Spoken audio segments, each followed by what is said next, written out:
Good morning বন্ধুরা, কেমন আছেন? আশিমা রান্নাঘরে আপনাদের সকলকে স্বাগত। আজ আমি বানাবো ফুলকপির ডালনা। আমি এখানে সিদ্ধ করা ডিম 4টে নিয়েছি, একটা একটু বড় সাইজের টমেটো, এখানে নিয়েছি একটা পেঁয়াজ কুচোনো, কয়েকটা কাঁচা লঙ্কা, কয়েকটা রসুনের কোয়া, গোটা জিরে, হলুদ, লবণটা আমি হলুদের চামচ দিয়ে তুলেছি, ওই জন্য এটা হলুদ লাগছে, এটা কিন্তু লবণ। আর লাগবে এখানে ফুলকপিটা আমি লবণ জলে একটু ভিজিয়ে রেখেছি, এর মধ্যে যদি কোনো পোকা টোকা থাকে বেরিয়ে যাবে। তো চলুন রান্নাটা শুরু করি।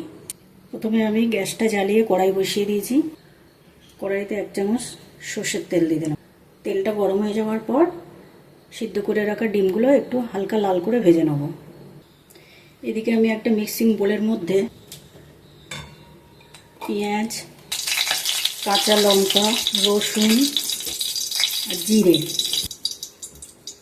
একটু লবণ দিয়ে দিচ্ছি এর মধ্যে।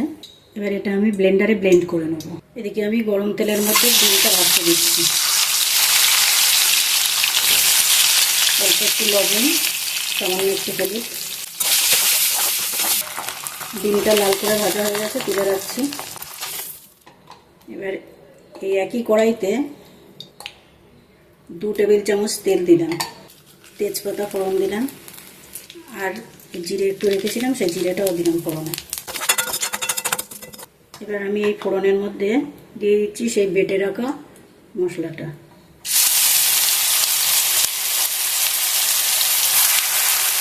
এবার এই বোলের মধ্যে আবার এই টমেটোটা দিয়ে একটা পিউরি বানিয়ে নেব।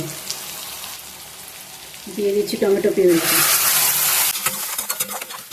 এবার দিয়ে দিচ্ছি এর মধ্যে লবণ, আর দিয়ে দিচ্ছি রঙের জন্য একটু হলুদ।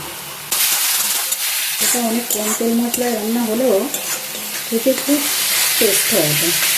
এবার এই মিক্সার বাটিটা ধুয়ে আবার একটু জল দিয়ে দিচ্ছি। এবার আমার যে ফুলকপিটা ভেজানো ছিল নুন জলে, সেই ফুলকপিটা এবার এর মধ্যে দিয়ে দিচ্ছি। আরও একটু গরম জল দিয়ে দিচ্ছি। এবার ঢাকা চাপা দিয়ে সবজিটা নরম হওয়া পর্যন্ত অপেক্ষা করতে হবে। এবার কিছুক্ষণ পরে ঢাকাটা খুলে দিয়ে একটু নাড়াচাড়া করে নিচ্ছি। এই সময় আমি একটু গুড় দেব। আপনারা চাইলে গুড়ের জায়গায় চিনিও ব্যবহার করতে পারেন। দিয়ে দিলাম একটু গুড়। এবারে লাল করে রাখা ডিমটাও দিয়ে দিচ্ছি এর মধ্যে। আবার একটু ঢেকে রাখবো। এবার ঢাকাটা খুলেছি, খুলে এর মধ্যে একটু গরম করা জল দিয়ে দিচ্ছি। আপনারা এই সময় স্বাদটা দেখে নেবেন। এবার আমি এর মধ্যে সামান্য একটু জিরের পাউডার আর একটু গরম মশলা ছড়িয়ে দিচ্ছি।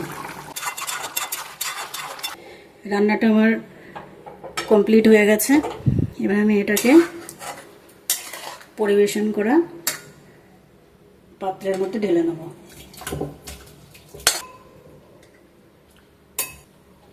এবারে উপর থেকে ধনেপাতা ছড়িয়ে গরম গরম পরিবেশন করুন ভাত বা রুটির সঙ্গে ডিম ফুলকপির ডালনা।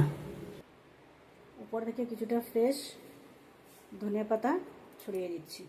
আরও ভালো ভালো রান্না পেতে আমার চ্যানেলটাকে লাইক, শেয়ার, কমেন্ট ও সাবস্ক্রাইব করে দেবেন, আর ফলোও করে দেবেন।